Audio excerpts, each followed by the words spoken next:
Boa tarde, aluno. Boa tarde, aluna.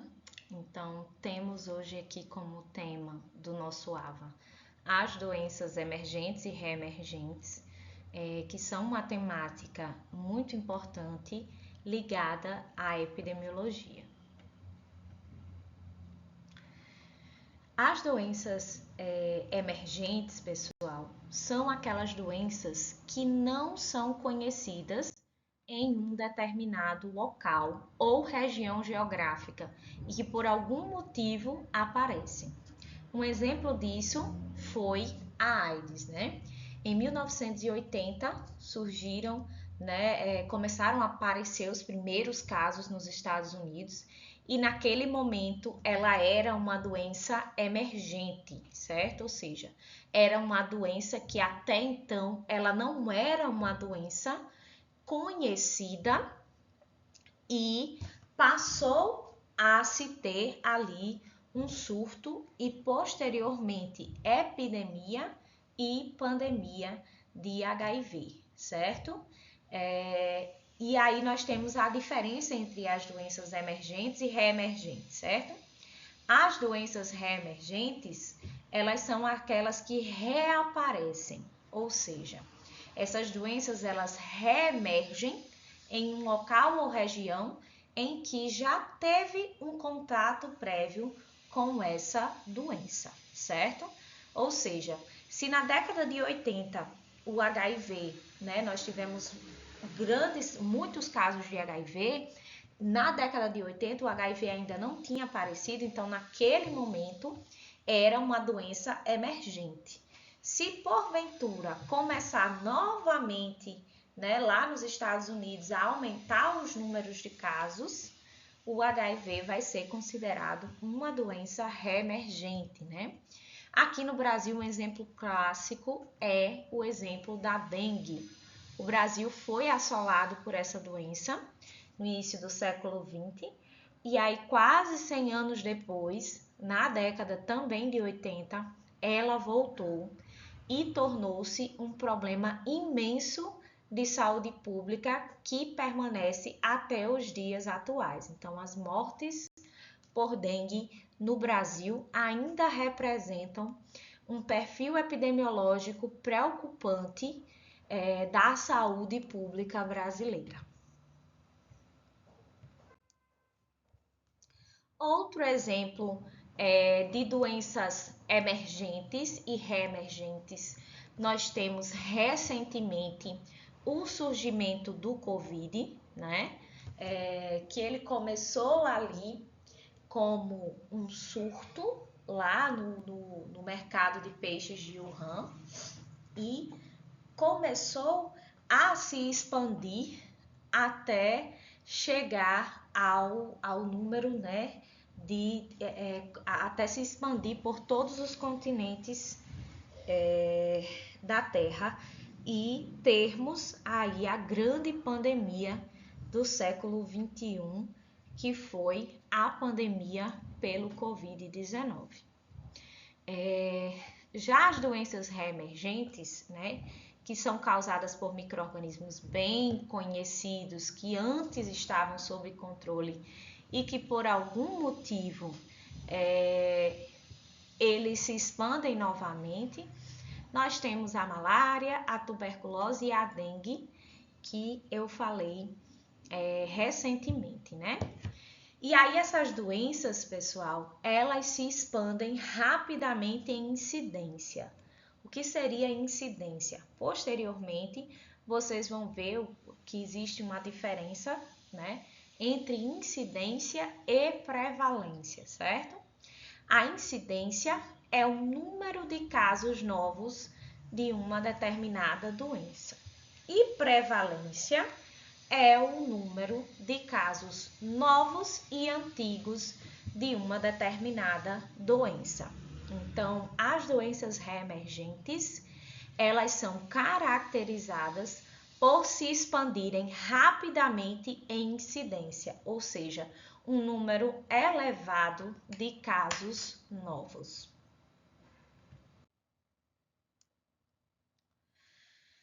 Os aspectos históricos das doenças emergentes no Brasil, né, eles perpassam pelas mortes, né, as mortes por doenças infecciosas no Brasil caíram de 50% para 5% entre os anos de 1930 a 2007, certo? Doenças como diarreias, pneumonias e doenças preveníveis por vacinas em crianças, né? Que hoje são doenças preveníveis através da vacinação de crianças. As mortes por HIV, né, aumentaram exponencialmente na década de 80, porque foi a década em que houve o boom do número de casos, né? Então nós tivemos uma explosão de incidência e até então a doença ela não era conhecida. A dengue e as pneumonias em adultos aumentaram e os óbitos por tuberculose e doenças de Chagas permanecem estáveis. O que é que a gente precisa compreender epidemiologicamente falando sobre essa análise desses aspectos históricos, né? Que as doenças emergentes no Brasil, elas tiveram uma queda gigantesca, né? Principalmente de doenças infecciosas, que a mortalidade caiu de 50% para 5%, né? Principalmente quando se relaciona a doenças que são preveníveis através da vacina, né, em crianças, e nós temos ainda algumas situações epidemiológicas bem específicas. De acordo com a Organização Mundial da Saúde, a OMS, né, em 1975, antes da vacinação generalizada, quase 6.000 crianças ficaram paralisadas na América em razão da poliomielite, certo? A poliomielite, ela foi erradicada do Brasil, né, há algum tempo, e aí, entretanto, há uma preocupação com a reintrodução do vírus diante da baixa cobertura vacinal. Por exemplo, o nosso estado, né, o estado do Rio Grande do Norte, ele atualmente se encontrava, nos últimos dados, com 55% de cobertura na proteção vacinal.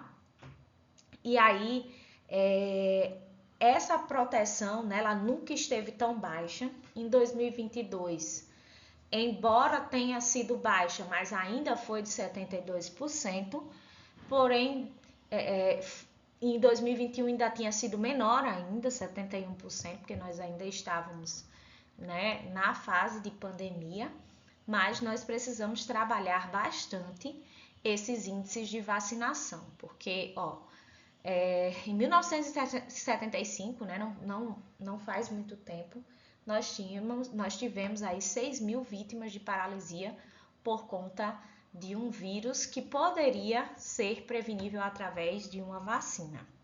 Quando pensamos nisso e na cobertura vacinal que está abaixo do recomendado, temos aí a ideia de que podemos sim retroceder dentro das doenças infecciosas, como é o caso da poliomielite.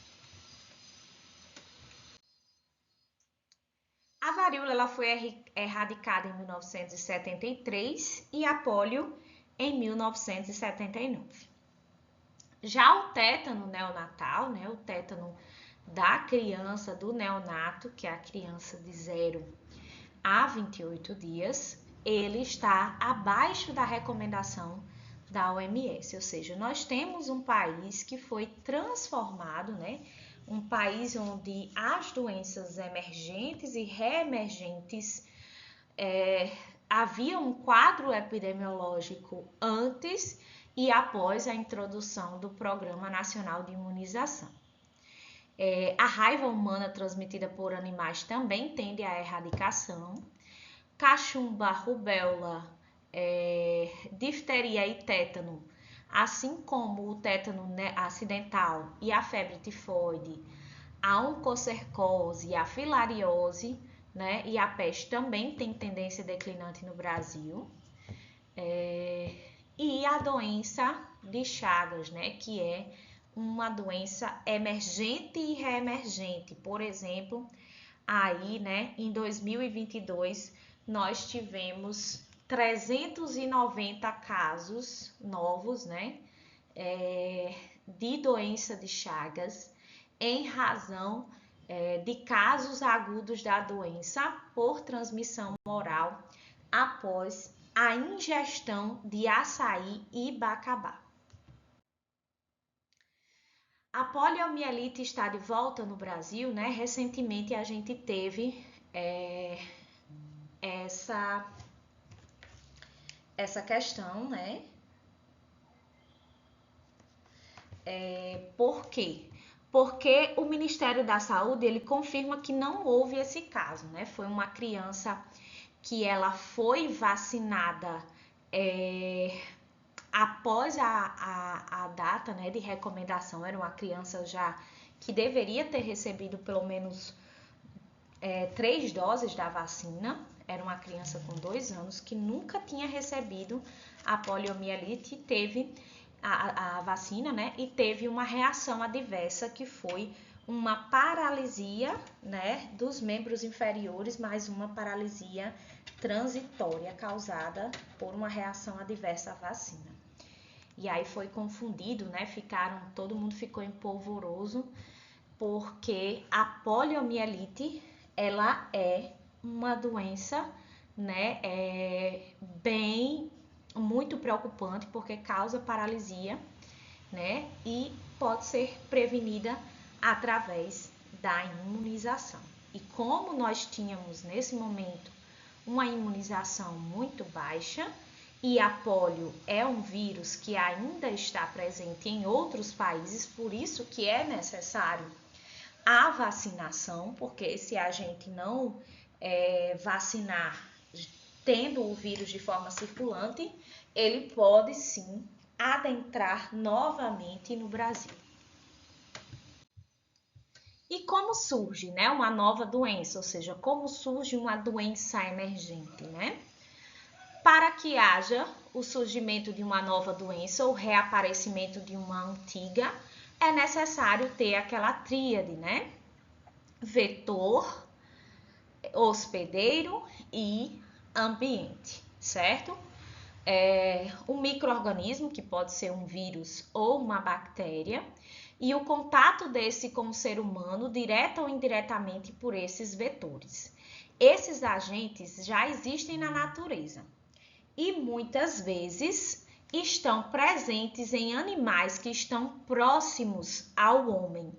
Esse contato com o ser humano, ele pode se dar através de hábitos cotidianos e até mesmo pelo consumo de animais silvestres, né? Macaco, tatu, roedor, que nós sabemos que o ambiente ele também é preponderante em relação a essa transmissão, né, de doenças, né?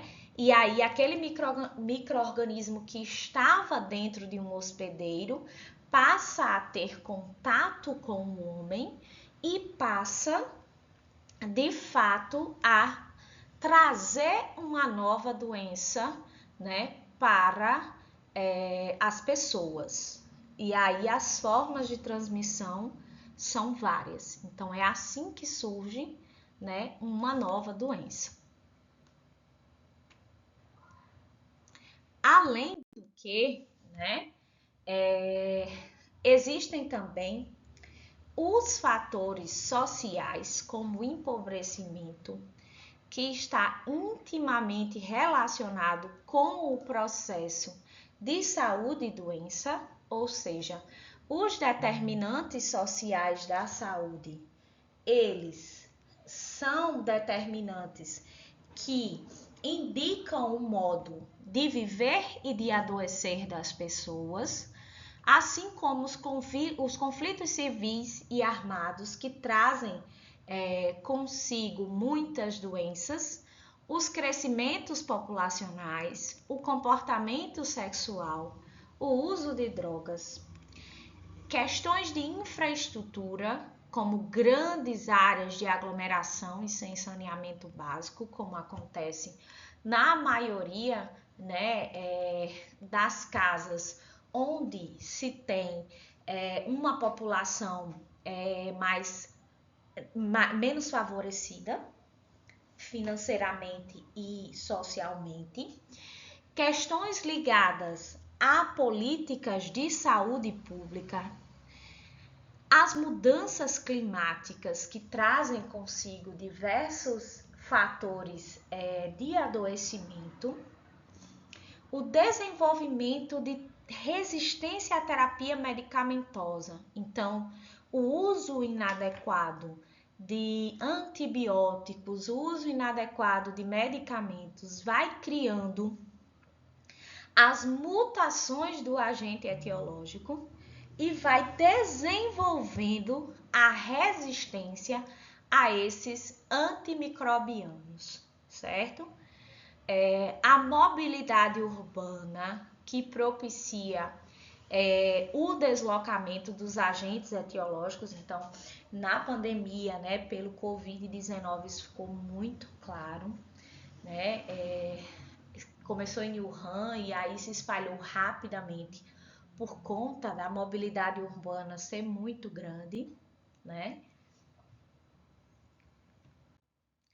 Aqui nós temos um panorama das epidemias e pandemias do Brasil, né?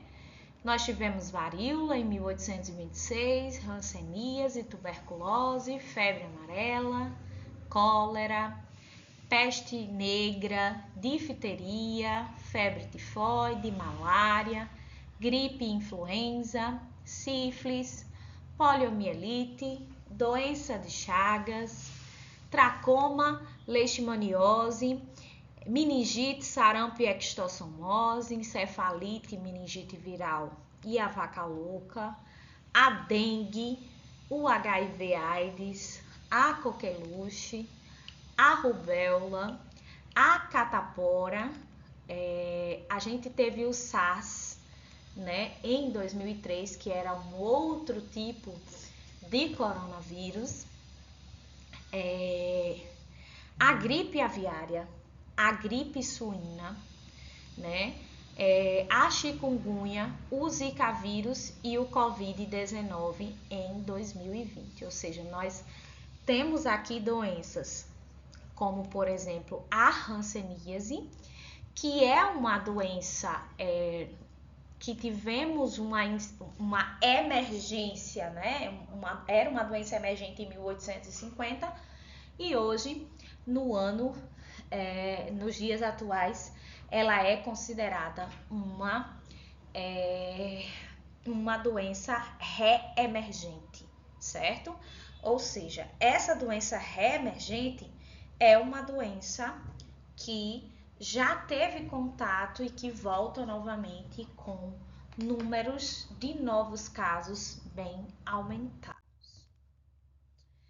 E aí, sabendo sobre as doenças emergentes e reemergentes, seus fatores desencadeantes, fica a pergunta: é possível prevermos as próximas epidemias e pandemias? E a resposta é sim. Nós podemos sim prever as próximas epidemias e pandemias do Brasil e no mundo, certo? A forma como os países identificam as futuras ameaças pode ser um divisor de águas de como serão oferecidas as respostas a essas doenças. Sejam elas através do desenvolvimento de novos medicamentos, vacina ou capacitação profissional, quer seja através de uma rede pública de saúde bem estruturada e atenta às necessidades, né, da população. Então, sim, nós podemos prever isso, né, através da identificação dessas ameaças, através da vigilância epidemiológica. E quais são as principais doenças emergentes e reemergentes na atualidade brasileira, né? Nós temos a Covid, a influenza, o sarampo, a tuberculose, o HIV/AIDS, a sífilis gestacional e congênita e as arboviroses como dengue, zika vírus e chikungunya. E por onde começar, né?